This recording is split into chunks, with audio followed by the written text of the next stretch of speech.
Okay, real quick, there has been some known foods that people have talked about that stalls them, weight loss stalls, or keeps them from losing weight efficiently.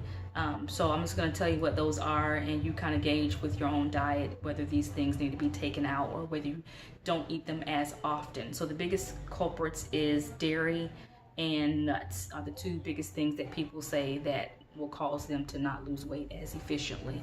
Now those two things, dairy, some people are just lactose intolerant, so you have allergies, you have lactose intolerance that causes issues, and then dairy and nuts are inflammatory type foods.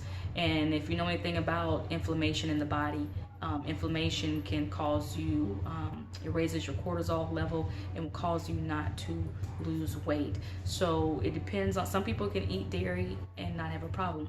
A lot of people eat dairy and it causes a problem. But you should already know if you have some type of allergy or lactose intolerance. Now, there are enzymes that you can get to replace so that you don't have that intolerant to dairy, but I don't want to get into that. There is a actually probiotic multi-enzyme that I use to help break down my food, especially with the amount of fats and proteins and stuff that's in this diet. I need help sometimes. Oh God, why do I just go off on these tangents? But you can gauge it. If you don't have any problems, don't have any problems. Continue to eat the cheese and all that stuff, and the heavy cream and the cream cheese that you like. Same thing with the nuts. Now I think a lot of people have problems with nuts because they just eat too many. They're very calorie dense. You can only eat like maybe 10 and be at a good amount of calories. So I think people just overeat them, but they are inflammatory, so just watch out for those things. I've heard almond flour, not by very many people, but they say almond flour as well, that could possibly stall stress.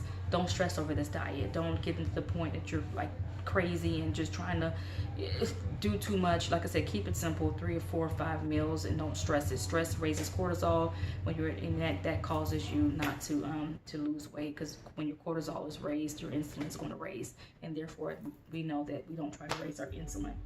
So those are the few not staples, but those are the few foods that are keto, but it could possibly cause an issue with you losing weight. So just kind of gauge those things, check those things, add them in, take them out, put them back in, or eat them once a week, or make it just a pleasure, not all the time, because we just want to lose weight. So we got to do what's going to work for us.